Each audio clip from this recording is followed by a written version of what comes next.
Miami Hurricanes recruiting cookout is happening now at the U. Are the Canes going to get any verbal commits soon? You are Locked On Canes, your daily podcast on the Miami Hurricanes, part of the Locked On Podcast Network, your team every day.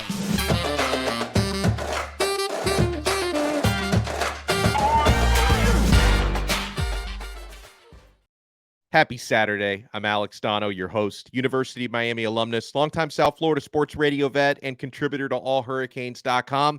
And thank you so much for making Locked On Canes your first listen today. For the everydayers, we love you. We're available free wherever you get your podcasts and available free on YouTube. I know everybody's been talking recruiting this week. We're going to get into some recruiting. We're going to get into some fall camp preview material as well because, yeah, that's also happening in a couple of days. This is an Avengers Assemble Saturday. We got him. And let me introduce Hoodie Girl first, because Hoodie, you've actually got Avengers Assemble on your background there behind you. How are you? I'm good. It's another Chick-fil-A Saturday and another day spending with you and CB. So always a good Saturday when that happens. Cheers. Yeah, I feel like I eat Chick-fil-A on Saturdays vicariously through Melissa when I forget to get it on Saturday, and she's up there getting it. So Hoodie Girl is in the house. Chalupa Batman is in the house, who is he's all over the internet these days, including he's a colleague of mine at allhurricanes.com. Chalupa, how you doing, sir? I'm doing fantastic. These Saturdays are my favorite, and I'm wearing a hoodie today. So I had to come and support Hoodie Girl in a hoodie. The Avengers Assemble episodes are my favorite. I am so hyped for this. So let me run down for everybody listening and watching just some of the highlights of recruiting visitors that Miami has today. And they've got a lot of their own commits, including Judd Anderson, the ambassador, is at the barbecue today, the cookout. But some of the notables, uncommitted, committed guys who are at the cookout today. 5-star defensive lineman Kamarion Franklin. He did indeed make it down to Miami. He is at the cookout. He had midweek, he'd canceled a trip to Auburn for unknown reasons, but that's obviously, it makes you feel good when he cancels one trip and he comes to Miami. Miami is battling with the likes of Auburn, Tennessee, Ole Miss for Big Cam Franklin. 5-star defensive lineman Aiden Breland did not make it to the cookout, by the way. Sounds like he's spending his weekend at Texas A&M instead. The Aggies are trending well there. 4-star Miami commit Artavius Jones did make it down for the cookout, and that's notable. We've been watching him closely. He did make an unofficial visit to FSU earlier this week. The Seminoles are trying to flip him. Miami is trying to flip 4-star wide receiver Lawayne McCoy from Florida State. He's at the cookout. He's at Miami this weekend. He's a former Miami Gardens Raven, like so many of Miami's verbal commits are. A couple players I really like. Top JUCO cornerback Sione Laulea is at the cookout. College of San Mateo, again, top junior college corner in America. 4-star interior offensive lineman Eddy Pierre-Louis out of Tampa Catholic. He made it down for the cookout. We don't talk about him nearly enough on Locked On Canes. Stud at 6'3", 335 pounds. He's got a crystal ball to land at UCF, but Miami's trying to turn the tides there. 4-star defensive back Zay Mincy, who's been primarily trending to Florida, is at the cookout. So, and there's like, those are just 2024s, Chalupa. I could go 2025s, 26. There are other 2024s I didn't name. So let me ask you this, Chalupa. Any names on that list really stand out to you? And do you think within the next couple of days, Miami could celebrate another verbal commit or two? So obviously that entire list, and Donno is not lying, the full list is just, it's crazy impressive. Of course, all the names stand out, but Kamarion Franklin, the 5-star defensive end, because he kind of lives here now. Like, he doesn't really, but he's been here so much that I think this is just becoming his second home. And you saw that was kind of their strategy a little bit with some of the other players, get them in the building as much as possible, make it start to feel like home. I have been singing the praises of Sione for I don't know how long. He is just like my favorite defensive back in this entire class. I think it's huge to get him back in the building. Remember, his buddy Demetrius Freeney is now on the roster, ready for fall camp. So you get Meech in there with Sione. Now Adai's helping recruit and his buddy's helping recruit. So getting two blue chippers like that, getting obviously the other blue chippers as well, but on the defensive side of the ball, those two really, really excite me. And obviously, I think it'd be a big deal. It would be huge for momentum for us to come away with at least one or two for this weekend. Obviously, none of us can really guess who, because some of the young men, they've been kind of quiet. Eddy Pierre-Louis seems like he's really quiet. He just kind of wants to do his thing, take his visits. But I'm hoping with how big this weekend has been built, Cristobal seems like it's coming to a bit of a crescendo. It got really quiet and it's coming to a bit of a crescendo. So I think it would just be the cherry on top for us to land one or two of these big time recruits after this weekend. What do you guys think? Yeah, Hoodie Girl, what do you think about the list of visitors? And do you think Miami's going to get a commit or two out of this? I mean, it's quite the VIP list. I mean, I want us to get every top guy that we can, just because obviously we're all Miami fans. We all want to win, but I love the drama of a flip, especially if it's a flip from a commit that went to Florida State. Just because I love reading like FSU fans being like, oh, he wasn't a take, it's okay. Like we have these other guys. Like I just love laughing because like these people were like, oh yeah, look who we got, this 4-star guy, blah blah blah. Like, haha, he picked us over you, and then we flip him, and then they're like, nah, he wasn't a take. So I hope McCoy announces like at some point this weekend. I mean, I don't know if he will, or even at the barbecue. That'd be amazing since he was committed to FSU. And then obviously I just like the big boys up front. Like if we can get Pierre-Louis, like he's like what, 300 something pounds, 335. Like, he's just a big boy. Huge. Like just keep beefing up the offensive line. Like that's a Mario Cristobal team, is to just have the best offensive line in the country. Like so those are the two I'm looking for. But obviously anybody that wants to come join the Hurricane family, I welcome with open arms, obviously. So now, what do you think, Chalupa, if they're going to be closing the deal and they're at a barbecue today, what's got to be on that grill? Like to you, what are the essentials? Ribs, burgers, dogs? What do you have to have on that grill? I'm glad you asked this because you got a couple of kids from the South, right? So Kamarion Franklin is there. You're going to want ribs, right? Yeah. He's a Southern boy. He wants ribs. You're going to need some brisket. Potato salad as well, but you got to make sure you know who's making the potato salad. You want some mac and cheese. Now, again, you got to close the deal with dessert as well, because there are some big offensive and defensive linemen. This is how you seal the deal. Peach cobbler. Peach cobbler at the end of it. You know, we don't even have to take them to play any games at Dave & Buster's or anything. If you just feed them the barbecue and then you give them peach cobbler, I think we come away with a couple commits this weekend. These Southern boys are going to love ribs and brisket, and that's the key to recruiting. It's feeding them well. See, I'm hoping everything you said, I hope they have all of that, including the cobbler, which I hadn't thought of. So kudos to you for that. But Melissa, I hope they also, for a little Miami flavor, I hope they've got the cajachina, and they've got like just a giant pig, just like roasted what about on the spit. What about some flan? We're gonna go with dessert. Go with some as well. flan. But you gotta have the roasted pig. Like that's gotta be happening. Because I mean, who doesn't? No matter what culture you're from. Because I'm not even Cuban, and I can get down with some lechon all day, no matter who night, you are, man.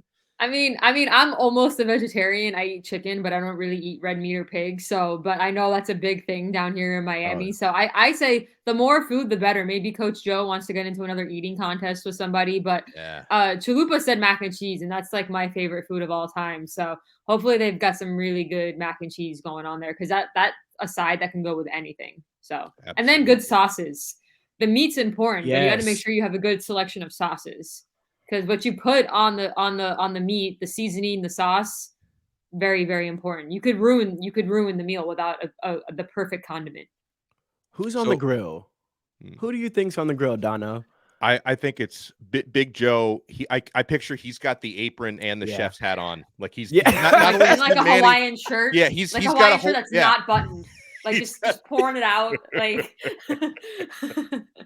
and he's got the spatula and he's got the chef's hat on. Right? That's what I'm picturing right now. Coach Dennis Smith is obviously on the jukebox. He's controlling the music. You know, this is probably a very, very fun thing to be at.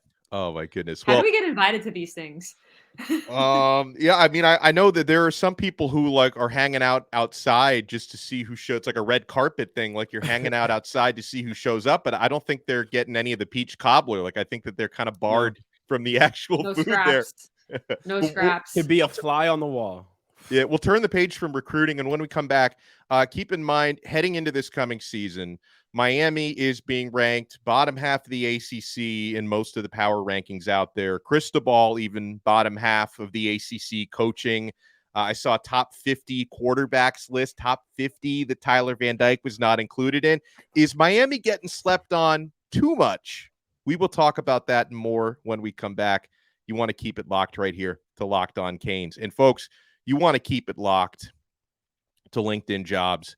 Guys, I've been on the other side of this before. I'm not a small business owner, but I've gotten jobs from small businesses as an employee. I can tell you this thing really works. These days, every new potential hire can feel like a high-stakes wager for your small business. You want to be 100% certain that you have access to the best qualified candidates. That's why you have to check out LinkedIn Jobs. LinkedIn Jobs helps you find the right people for your team faster and for free. You add your job and the purple #hiring frame to your LinkedIn profile to spread the word that you're hiring. Then simple tools like screening questions make it easy to focus on candidates with just the right skills and experience so you can quickly prioritize who you'd like to interview and hire. It's why small businesses rate LinkedIn Jobs #1 in delivering quality hires versus the leading competitors. LinkedIn Jobs helps you find the qualified candidates you want to talk to and faster. So post your job for free at linkedin.com/LockedOnCollege. That's linkedin.com/LockedOnCollege to post your job for free. Terms and conditions apply. Thank you so much for making Locked On Canes your first listen today. And for the everydayers, if you want to take your everydayer experience to the next level, you can check out our exclusive SMS texting service through Subtext. I include a link in the show description below. We bring you guys, first of all, one-on-one questions and answers with me. You get messages directly from my phone to your phone. You can submit questions for future episodes. I give you guys scoops, recruiting updates, show previews, all that good stuff. You can try it free for 14 days with a link in the show description below. And if you enjoy it, you can opt in after 2 weeks, and it's $4.99 a month. We give you a lot of extra added value on there. So do it. Yeah, do it. So, okay, Hoodie Girl, I'm looking at, and I don't mind this stuff, okay? When I see people sleeping on Miami heading into the season, I actually prefer this over, last year when the Hurricanes were getting all this hype and then they go 5-7. Like, see, Miami are frauds. Yeah. They were supposed to win the Coastal. They were supposed to win 9 games and they stink. I'd actually rather be underrated heading into the year. If I'm looking at a power ranking from On3 that has Miami 8th out of 14 in the ACC. I think if you go by talent, I think Miami's top 4 conservatively in the ACC, but and I'm seeing Tyler Van Dyke getting left off of Mike Farrell Sports.com's top 50 college football quarterbacks. No Tyler Van Dyke in the top 50. Now, I think Tyler deserves better than that, but as far as Miami being overestimated I'd rather be underestimated heading into the season. But Melissa, do you think people are maybe sleeping on Miami a little bit too much? Because do they really look like the 8th best team in the ACC to you? I mean, last season we looked like one of the worst teams in the ACC. Honestly, I preseason rankings are such garbage. Most of the time, that stuff doesn't even turn out that way. I much rather be underhyped and have sites saying that we're one of the worst teams in the ACC and then overachieve than have it where we're predicted to win the Coastal last year and then we lose to Middle Tennessee State. So I much rather them predict us to be terrible and then overachieve. As far as the rankings with Tyler, last season didn't do him any favors. Obviously, we didn't have the right offensive coordinator. It wasn't the right system. We were like going to walk-ons on the offensive line because everybody was injured. He got injured. He tried to play injured. It didn't go well. So I think he's getting slept on just because what he did the year before compared to last season was so different, two different systems. So I think even though he's not ranked in that top 50, I think he is better than that, but he just needs to prove it. Nothing that we did last year should give Miami any praises besides the recruiting class we brought in. That's about it. What do you think, Chalupa? I think that's a good point. I think it's a little too harsh when you look at those numbers. I mean, are there really 50 starting quarterbacks right now better than Tyler Van Dyke? Probably not. But to both of y'all's point, it could also be some of these writers going, okay, We believed a little too much of the hype last year. There's been a lot of turnover on the staff. The roster is really young. So maybe we're a hard team to evaluate. Maybe there's a different way to look at it. Maybe for some of these outlets, we're a bit of a hard team to get a pulse on, right? Because they don't know exactly what the offense will look like. You know what a Coach Dawson offense looks like, but you haven't seen it with this level of talent, actually, with these kind of elite athletes. Same with Lance Guidry. We've seen him light it up with defenses, but and no disrespect to the recruits he got at Marshall, he just didn't have access to the same talent pool that he now has at Miami. So it could be that they're finding it really hard to evaluate us in some of these preseason rankings, but I don't like losing or being last or low in anything, even at checker. So it bothers me a little bit. It just when I see that, I'm thinking 8th, okay. I don't think so. And I think it could be two things. I think sometimes we just get blasted by the media because it's fun for them to pile on us sometimes when we're down. They enjoy sometimes when we're down a little bit more than other programs, it seems like. And it could just be good, honest reporters who just really don't know how to rank the team yet because they're not sure how everything's going to fit. But I think it gives the locker room exactly what they need.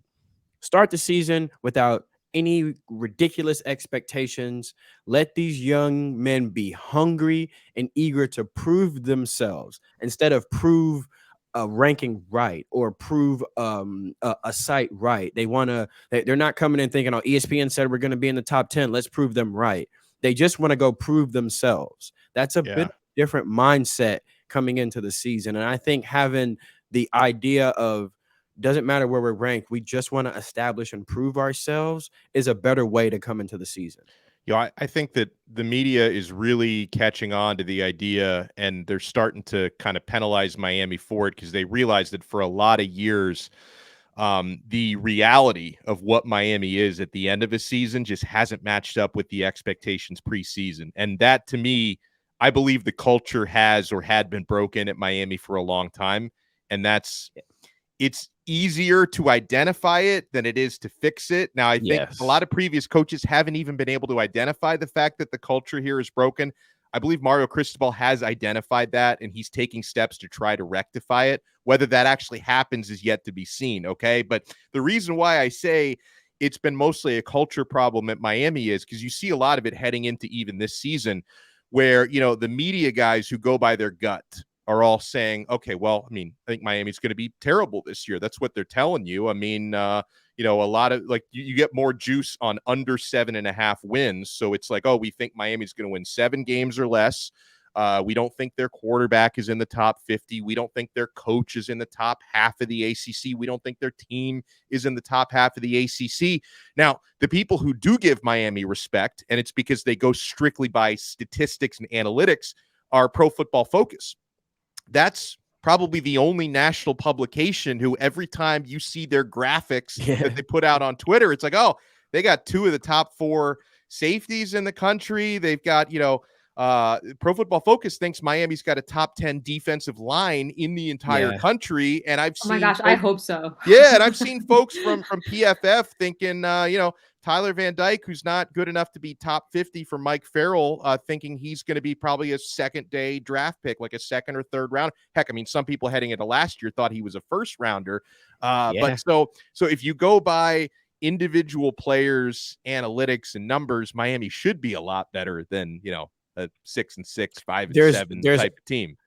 There's also no emotion in numbers and analytics. Yeah. There's no opinion, emotion, or numbers when it comes to analytics or an equation. You put in the information, it gives you back an answer. There is no, I thought, no, if you put in this for a safety, that they're going to put in all their stats, everything they need to quantify their top 10, and it's going to spit out a top 10 for them. And then they post. There is no emotion with that. Whereas with a writer, with a reporter, there is, I've been burnt last year on this. I'm not sure if I feel comfortable about this offensive coordinator. their system doesn't account for right. that. But at the same time, I also acknowledge that having, top 10 players doesn't make you a top 10 team, because it's about you've got to be able to fix the culture. Everyone has to play together. Everyone has to coach together. Otherwise, you are what Texas A&M was last year, every single year. So a collection of good players. Yeah.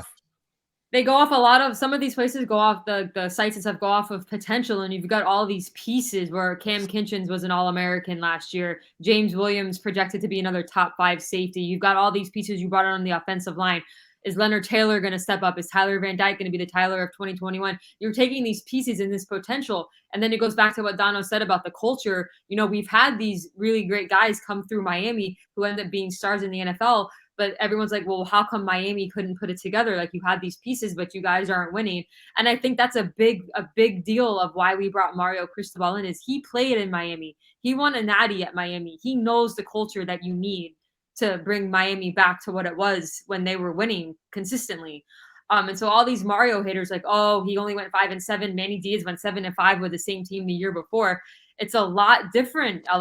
There's a reason why we turned over like half the roster, because it's a big culture change and culture shock, and you got to have the right pieces. The guys who, yes, individually they're great and they could be first-round draft picks, but you want the guys that have the mindset that say, okay, we need to play as a team. This is what I need to do to help my team, not help myself.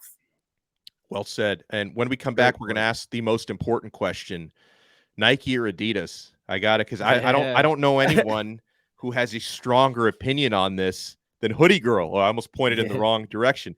Hoodie Girl has a very strong opinion on this.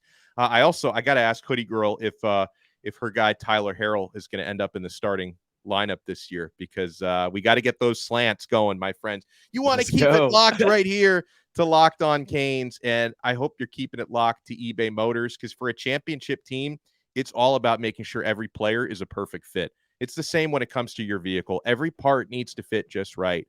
So the next time you need parts and accessories, head to eBay Motors. With eBay Guaranteed Fit, you can be sure every part you need fits right the first time around. You just add your ride to My Garage and look for the green check to know the part will fit or your money back. Because just like in sports, confidence is the name of the game when you shop on eBay Motors. And with over 122 million parts to choose from, you'll be back in the game in no time. After all, it's easy to bring home a win when the right parts are guaranteed. Get the right parts, the right fit, and the right prices on ebaymotors.com. Let's ride.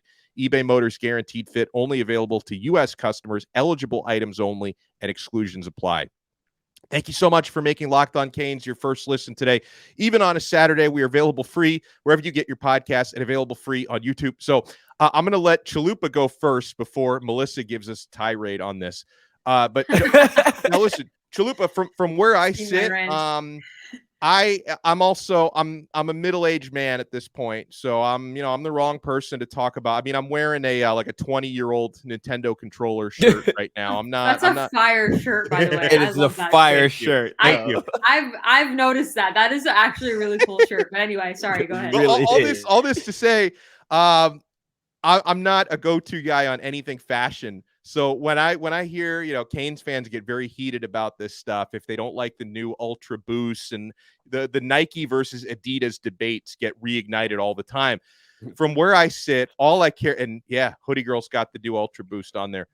What I care about more than how the gear looks is, are they taking care of my university? What does that marketing partnership look like? How much are they paying? How much gear are they providing for Miami's players and coaches? Like, are they taking care of us? That's my go-to. But Chalupa, I don't know. Do you have a big-time preference? Nike, who Miami used to be with for many years, or Adidas, who they've been with for the last 5-6 years now? 8. Uh-oh. 8 years? But I think Chalupa, and I think Chalupa froze. He's frozen. I think he wanted to give you the floor. So 8 years into this 2015, we signed with Adidas. Yeah. Wow. I'm going to remove him from the screen until he's unfrozen. Hold on. I guess I will go first. I mean, if anybody's seen my rants on Twitter, so I was massively pro Nike from the time I was a kid. I would only buy Nike. Nike was my go-to. when we switched to Adidas, it took me a little bit to be like, all right, let me buy some Adidas gear. Let's see what's going on. I credit one of my friends for that because we went on a trip and he was wearing some Ultra Boosts and I was like, oh, those are pretty sick. And he kind of started me on Adidas because he was like, all right, I'm going to Adidas because Miami went to Adidas. I'm like, all right. So I kind of slowly started incorporating Adidas into my wardrobe. Fast forward to 2023, I don't ever buy Nike unless it's like apparel from my other sports teams because like NFL, NBA, they're all Nike. Like I have to buy Nike for that. But like you'll see, I have like my Ultra Boost collection right here. I do have the Supernovas down here. You just can't see them. I have those. I wear those frequently, the Supernovas. Yeah, I have a second pair of them I wear to tailgates. But no, I honestly love Adidas gear. Like this is like my favorite apparel that I've ever gotten in Miami Hurricanes, period. Like I love this hoodie. It's a two-tone sleeve hoodie. If you're listening to the pod, like one orange sleeve, one green sleeve. I live in Ultra Boost and NMDs. And I actually said this on the pod on Wednesday night on the Buckets pod. Was it Thursday night? Whatever night. Thursday night. Ultra Boosts are very much an acquired taste. A lot of people find them a little bit bulky. They're the most comfortable shoe I've ever worn. I keep saying it, and you guys have probably seen my rants on Twitter. If Adidas released a Miami NMD, I think that would go over so much better with the public just because the silhouette is more similar to just kind of like a normal shoe. Like I would almost compare it maybe to like a Nike Air Max, like in that kind of similar thing. I think an orangery NMD would be sick, but honestly, all these Nike stands, you guys really need to try some of the Adidas gear because like I have an entire shelf full of Adidas stuff and it took me a bit to be like, all right, let me switch from Nike because I was all about Nike. I wouldn't even touch Adidas gear back in the day. But like now I'm just like, oh my God, if we go back to Nike, I'm going to have to start incorporating Nike back into my wardrobe. But because I don't want to mix brands, but like I'm an Adidas stan now. I love their stuff. And like I know maybe some people think the Ultra Boosts are a little bulky, but they are seriously the most comfortable shoe. I love them. Love them. I like it. Well, I don't know if Miami would switch back to Nike anytime soon because I'm not sure if Phil Knight is a big fan of Mario Cristobal these days. Well, did you? Oh, did you yeah. see, I didn't think about that. Yeah. Did you see Malik Rozier's tweet a few weeks ago? The Nike and Adidas debate was going on Twitter, and I was all up in it as always. But Malik Rozier, one of my favorite former QBs at the U, he wrote because he was there for the switch. Like he was there at the beginning for Nike, and then he was there for the switch to Adidas. And he had said that, when they were with Nike, he put this on Twitter, so I'm assuming it's okay to quote. Oh, I showed the tweet on the show whenever he put it out. We've already talked about it, so you're okay. He had said that when they were with Nike, he couldn't even get like extra workout gear, but when they switched to Adidas, he was giving gear to his family because he had so much extra stuff. And at the end of the day, obviously, we want to have great fan apparel. Like I kind of rant on Twitter sometimes because there's certain stuff that I see the athletes wearing that Adidas never releases to the public, and it makes me so mad because I'm like, there have been some really fire hoodies. There's a lot of stuff. But like you want the brand to take care of the athletes and the school. One, Nike lowballed us in 2015 with a new contract, which is why we signed with Adidas because they gave us way more money. But I love to hear that the athletes are getting so much stuff from Adidas that they're having to give it to family and friends because they're just getting spoiled by the brand. That's what we want. We want this sponsor to take care of. We want good stuff for the fans, but at the end of the day, the athletes are the one playing in it. So we want them to have all the stuff that they need and some. Why not, right? Bingo. and that's the argument ender for me. And Malik's tweet went a long way with me 100%. And what Melissa just said. Chalupa, I'll give you the last word. So I think when it comes to the debate, it's really just nostalgia. When you actually, shout out to Coach Coop, he did a video where he pulled up the jerseys, the Nikes, all the alternates Nike's done for us, the special uniforms. When you actually sit down and look at it uniform for uniform, the difference really isn't that big. The Adidas uniforms, I like them because they have a little bit more of a classic feel to them. They don't have the same style, but they feel almost like the old Russell Athletic ones, the way they're simple, but the colors are vibrant and bright, and there's not a lot to them. I like the colors. Adidas uniforms. Yeah. Okay. I like the we'll talk about this in a minute. I like the feathers. I know. I didn't like it. Oh, I didn't like it. But also, by the way, I'll just throw this in there. Our basketball and baseball uniforms have been absolutely insane. So that's what I'll say, and I'll make it quick. But sick. Yeah, I'll make this quick. But a lot of times the debate really is football jerseys, because when you start talking about the other sports, look at the different basketball jerseys we've had, that the black ones that we have been dying for them to release. Like Hoodie Girl said, the players seem to get extra and special edition things, and they're even their workout clothes. We tend to go, oh, this looks amazing. Like across the board, the women's basketball uniform looks cool. The track uniforms, it's not just football. It's what the sponsor does for the entire athletic program. Yes, we do have fond memories of Nike, but I think it's more so nostalgia versus do we really want Nike jerseys back? I think people think Nike, they think winning. So I think that's why they argue Nike so much. I think what they're really saying is they want that style of program back, not necessarily the check. That's what they're saying. I don't think they know how to verbalize it, so they attach it to Nike. Just like if you say turnover chain, they attach it to a coach, and you know what I mean? No one wants to hear about it because you attach it to a moment, to a memory, to a feeling. When you say Nike, their brains go Sean Taylor, Ken Dorsey, Coach Coker, national championships.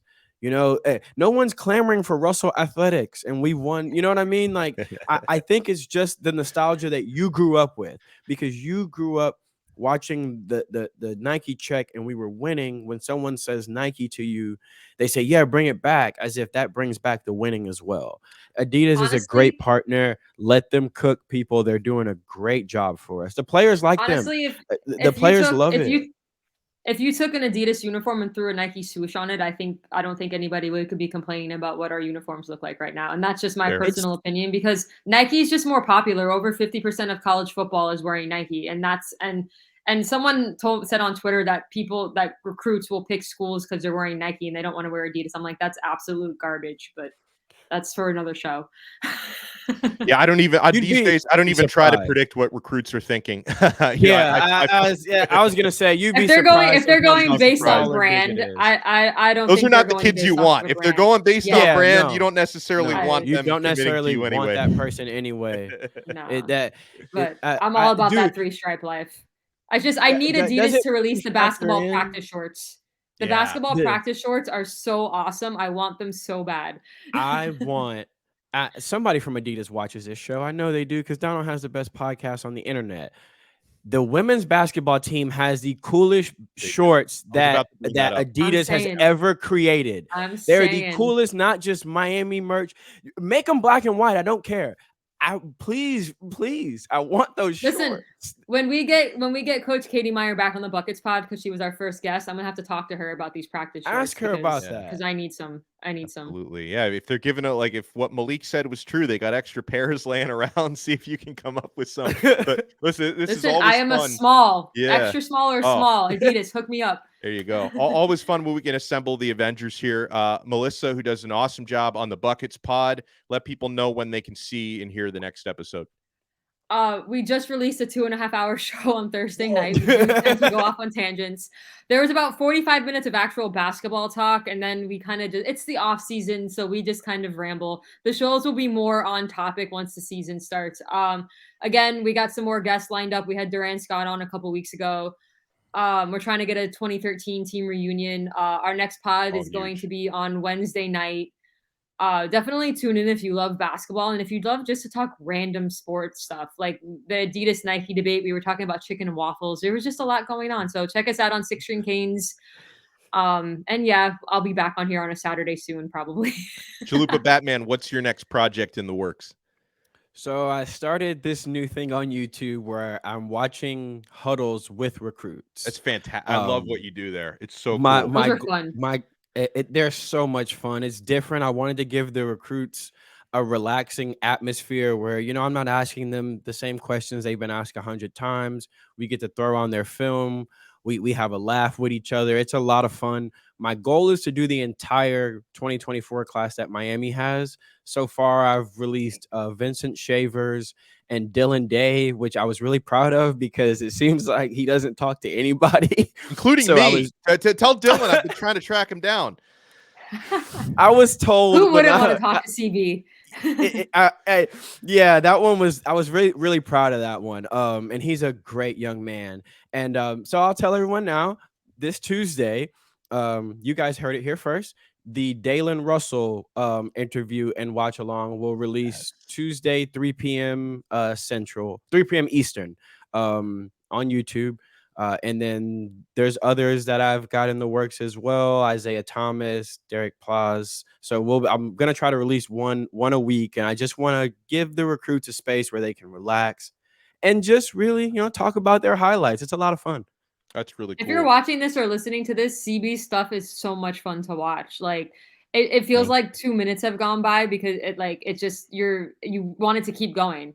Like it's so much fun. Like I don't like catch you live or anything. I'm always like watching it like 2 days late because I'm always like at work or something. But I'm always watching it after the fact, and it's a lot of fun. Your stuff and Donno's stuff is like an everyday thing for me. Thank you so much. And thank everyone Thank you for so tuning much. in. And yeah, we're going to be monitoring the progress at this cookout. If any commitments do drop, we're going to come at you either tonight or tomorrow or Monday. And Monday, I'm going to be out at Media Day. Fall Camp Media Day is going on. So it's a busy few days coming up here on Locked On Canes. We are part of the awesome Locked On Podcast Network, your team every day.